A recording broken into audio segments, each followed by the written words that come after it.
Well, there is a growing problem in the Nairobi slum of Korogocho. Underage girls as young as 15 years are turning to prostitution to make a living. But an organization that rescues child sex workers says it's achieving positive results. Lenny Rovaga reports from Nairobi. This is the Korogosho slum in Kenya's capital.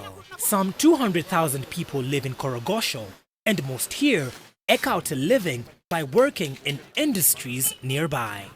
But for others, the choice is tougher.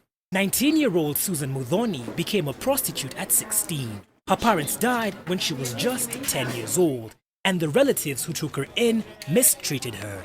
She says she escaped to the streets only to find more despair.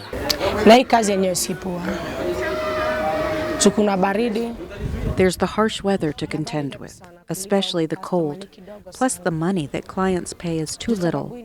I have to take care of my body, and there are those customers who prefer not to wear condoms. Also, some beat you and refuse to pay.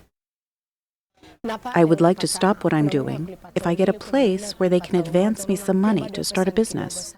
Non-governmental organizations say underage prostitution in Korogosho accounts for 40% of the area's sex trade, and the young girls are the most vulnerable to sexually transmitted diseases.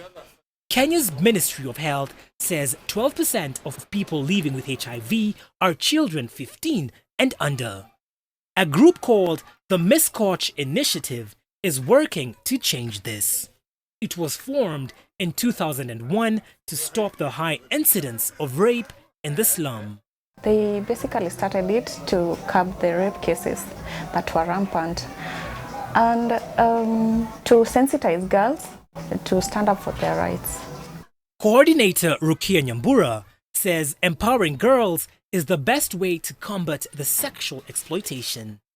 Through mentoring, she says Miscoach has successfully helped 15 girls leave the life of prostitution, and these girls now counsel others on how to avoid returning to the streets.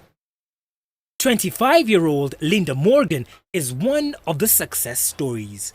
She says Miscoach helped her acquire the skills to make money so she could quit prostitution. After I've gone through their sessions and their trainings, I was in a position at least to change and be able to communicate, be aggressive, and also to be confident in myself.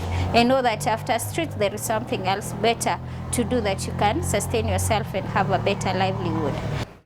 Morgan and others make handbags, sandals and necklaces, which are sold at exhibitions and trade fairs. They make about $1,000 a month, which provides both an income and money to invest in raw materials. Some of the money is also used for training. They have set up a computer lab and offer courses to slum residents for a small fee. The Miscoach Initiative has plans to reach out to even more young women and girls to help them get a new start on a life with hope and dignity. Lenny Ruvaga for VOA News, Nairobi, Kenya.